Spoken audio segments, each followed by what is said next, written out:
I'm here with Rosanna Saracino and Lopes, who are with the Art and Lies Production Theatre Collective. Welcome, guys. Thank you. Okay. Tell me a bit about your company. Well, we're newly formed. We officially registered the company just a matter of months ago. However, we've known each other and have collaborated for many years, and all inspired initially by this very show, No Exit. We'd experienced before the desire to produce it, probably about as far as 2 years ago. And finally, we sat down one day, got to talking, thought, let's do it. And through those discussions, realized that there was a lot of synchronicity in terms of timing, professional interest, and decided to forge a whole company with a production season. And here we are. Excellent. Mm-hmm. Your first offering, Death by Woody Allen, was a shining example of absurdist theater. How would you say? Perhaps more carefully written and almost comedic in nature than a lot of absurdist theater, but absurdist nonetheless. No Exit is another great example. Tell me a bit about your choice or your direction towards absurdist theater. What is its appeal? I would say, there's something about the precision of the style. You get this match of beautifully scripted text and without being too overwrought, profound messaging brought to you through very stylized characters. And as a result, the character's sense of fallibility is exceptionally present. And as a result, for me, interestingly enough, more accessible, more humane, more relatable, more relevant to us and to our audiences, I think. So there's something, maybe ironic, I don't know, but about the fact that you have something that seems so stylized and in a way removed or so oft parody, but yet in fact delivers the message in a much more profound way, because I think it takes your defenses down, right? You feel like you're watching something just precise and well executed and quick and smart and clean, and then all of a sudden you're in the throes of the message and you can't escape it. So I think that's really part of the attraction for us, right? Is that blend of intelligence, theatricality, high theatricality, which you can't escape and are forced to address and encouraged to bring to light, mixed with this really directly relevant messaging. I think a lot of the theater of the absurd and all of that sort of modernist stylized canon seems to, in some ways, have been really forgotten or tossed to the wayside or maligned or whatever it may be, or done poorly, because it's hard to do well, I think. And it's something that we strive to do because we feel that we can relate. Yeah. I think we just sort of get it inherently and feel that particular way of messaging an audience or communicating with them some of these basic principles, is of the essence. It's timely. And as an actor too, it's really fun and exciting to explore characters in a whole other kind of light, where you're pushing the boundaries on what is acceptable in theater, I guess. And so you don't really get to play a lot with that, especially in independent theater as an actor. So this was a great way to kind of open those doors for us to play. Yeah, there are not that many contemporary writers, or perhaps even Canadian contemporary writers, who are writing for large performance. There's a lot of intimacy and drama and comedy, but not in the same vein that we're talking about. Yeah, and I mean, certainly not to go on about it, but coming through a system where kitchen sink drama was so prevalent for such a long time, and the way theater has evolved, and there's some beautiful pieces going on. And there are some who are even writing, forms of absurdism. Like I love Morris Panich, and there are others. But it's out there. But yeah, I mean, our budgets are limited.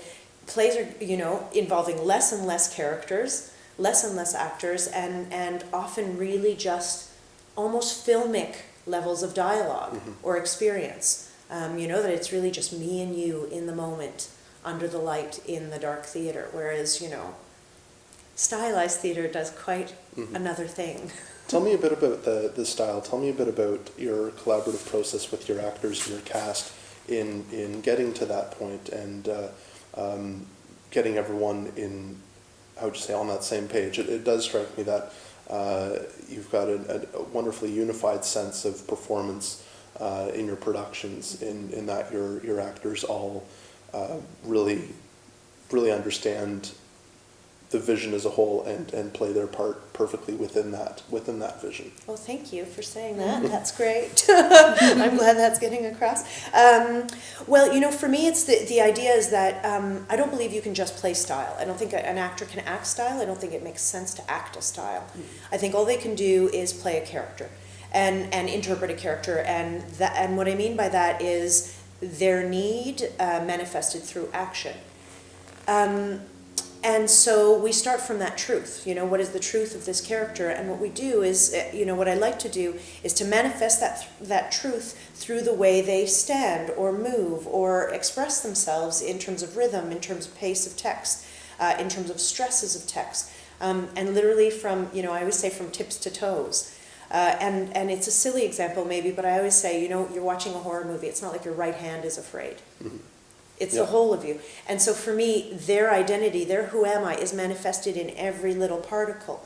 And it's translated to fallibilities and heroisms manifested through their gestural system and their vocabulary. And so it comes from there. It strikes me that it all comes through in a sense of largesse, almost to the point of being cartoonish, but much more refined in a way. Is there such a thing as too large? I'll let you know when I get there. How about that? You know, I mean, it's funny because I grew up on Bugs Bunny, and I often attribute that as being one of the main sources of inspiration. And it's funny to say, but really because there's incredible precision, right? Like the sense of timing was beautiful is beautiful in those cartoons, and. You know, and that thing of defying your audience's age, you know, there is no age limitation. You can be a kid, you can be, you know, significantly older and still watch that and still get it, no matter how absurd, no matter how pushed, no matter how, you know, crazy. And there's something about that has translated. And yes, maybe a different kind of, well, I don't know. I can't say that actually. There's something about that's translated. I grew up on old black and white films, lots of the classics, lots of the vaudevillian classics, lots of the Marx Brothers, lots of, you know, and I think those were probably the earliest inspirations, mixed in with growing up in an Italian traditional operatic environment that for me, scale is probably very different than for other people, right? And not unfamiliar at all. You mentioned profundity as being one of the character traits of absurdist theater. Death, being a very profound subject, seems to come up also a lot in your work. Death by Woody Allen. Well, it's got it right in the title. Yes. No Exit is to a certain degree about death, and although not officially part of the Art and Lies production company, one of your recent works, The Killing Game by Ionesco, which did very, very well at the Fringe Festival a couple years back, all deal with death. What is it about that as a theme that attracts you, or is it coincidental? Is that something that just kind of comes up in absurdist theater, and you're just along for the ride? I don't like to admit that I plan a season per se in that sense, or that I plan it around a theme, I should say. But yeah, there may be a problem there. No, I just think that there's something about the frailty of life, the fragility of life, that to me opened me up to having to face that finality, that sense of, you know, like here today, gone tomorrow. And I think that for me, you have to make friends with your demons, right? And in part, that's kind of the messaging in a lot of absurdist theater. Not so much make friends with it, but that those demons are there, and to point the finger at them, you know. But for me, I had to go a step further, and I think that in some ways, as an artistic, creative, and personal process, I think that's why I'm attracted to the subject matter, is that I think we're so afraid of aging at this point. We're so afraid of injury or harm, or, you know, that we've isolated to such a measure that I think looking at that subject matter and humanizing it and, you know, accessing it for our audience becomes, you know, important, you know, to embrace the moment. No Exit is not an overtly hilarious work. Not yet. If done, not yet. If done, very straight up, so to speak. I mean, it can be not dry, but a thoughtful piece. Let's call it that. What was your approach? Have you attempted to bring some energy and new life to it? I've always seen it as a really vicious piece, actually. And like an image that has been long-standing for me every time I've either read it or, thought of it, is kind of like, when you're a kid and you put bugs in a jar and you kind of watch them duke it out. Mm-hmm. That's fundamentally how I see No Exit. And so that was the initial motivator in approaching the rehearsal process and this conception of it.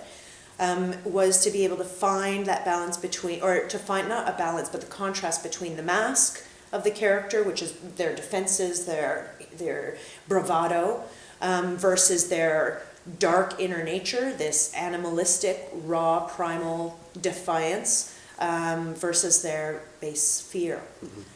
And then through that, and through the stylization, allowing the humor, again, it's the humor of our own fallibilities to really rise to the surface, that it's just like, oh no, how could it just stop? Make it stop, and really trigger that in the character's experience. Because the thing is they admit it right from the beginning. They know exactly what could stop all of this, but they don't do anything.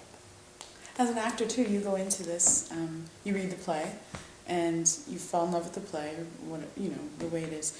And you come into the rehearsal process thinking, okay, so this is going to be a thoughtful piece, right? Mm-hmm. And it's not, because Rosanna takes it to a level that is, it's stylized, but not in a way that is, as much as Death was. That was an extreme absurdism, but it still has a life of its own in the sense of the world that it's in. So it makes so much sense for us as actors to play more with the words instead of being, stuck in them, mm-hmm. and stuck in the thoughts. But play the actions. Mm-hmm. Speaking of bugs in a jar, your choice of venue seems particularly apt. Tell me a little bit about where this is going to be performed and how it kind of fits with the piece. Sure. It is going to be performed at the Theatre Pasmarai Backspace. The venue is very intentional because it does feel like a small, black, claustrophobic room. It feels like there is no exit. And it is intentional. I mean, overall in the theater, I really like to create the experience where the audience is not only witness to, but part of the world, mm-hmm. on some level, that they feel that the world expands and envelops them in some way. And because of the nature of this piece and that sense of enclosure, and there is no escape, there is no way out, it strikes me that the backspace, in one of its best attributes, is the fact that it's very conducive to suggesting that, mm-hmm. And to imposing it on the audience. Mm-hmm. No theater of cruelty or anything, but yeah. And what's next for Art and Lies after No Exit? We have a series of shows lined up. We are going to be going to the Winnipeg Fringe, likely with a new play creation that's going to be written in-house, mm-hmm. Which is to be announced. And then we have a series of projects on the boards.